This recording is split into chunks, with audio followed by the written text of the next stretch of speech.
আসসালামু আলাইকুম, আপনাদেরকে স্বাগতম জানাচ্ছি কাশফুল গ্রাফিক স্কুল এর নতুন পর্ব থেকে। আজকের ভিডিওতে আমি দেখাবো সুন্দর ও প্রফেশনাল ইউটিউব আইকন কিভাবে তৈরি করবেন।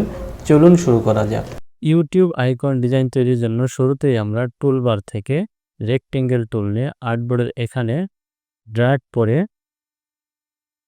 আমরা একটি শেপ তৈরি করব। শেপটাকে আমরা লাল কালার দিয়ে দিব। সিলেকশন টুল ব্যবহার করে আমরা সবগুলো কর্নার কার্ভ করে দিব। আবারও আমরা টুলবার থেকে স্টার টুল নিয়ে একটি ত্রিভুজ আঁক করব। এর ত্রিভুজটাকে আমরা ঘুরাই দিই, আমরা সাদা করে দেব। দুইটা শেপ একসাথে সিলেক্ট করে অ্যালাইন থেকে আমরা সেন্টার করে নিব। আলহামদুলিল্লাহ, সুন্দর একটি ইউটিউব আইকন ডিজাইন তৈরি হয়ে গেল। এই ছিল আজকের ইউটিউব আইকন ডিজাইন টিউটোরিয়াল। ভিডিওটি ভালো লাগলে লাইক দিন, কমেন্ট করে আপনার মতামত জানান। আর নতুন নতুন ডিজাইন শেখার জন্য অবশ্যই আমাদের চ্যানেল সাবস্ক্রাইব করুন। ধন্যবাদ সবাইকে।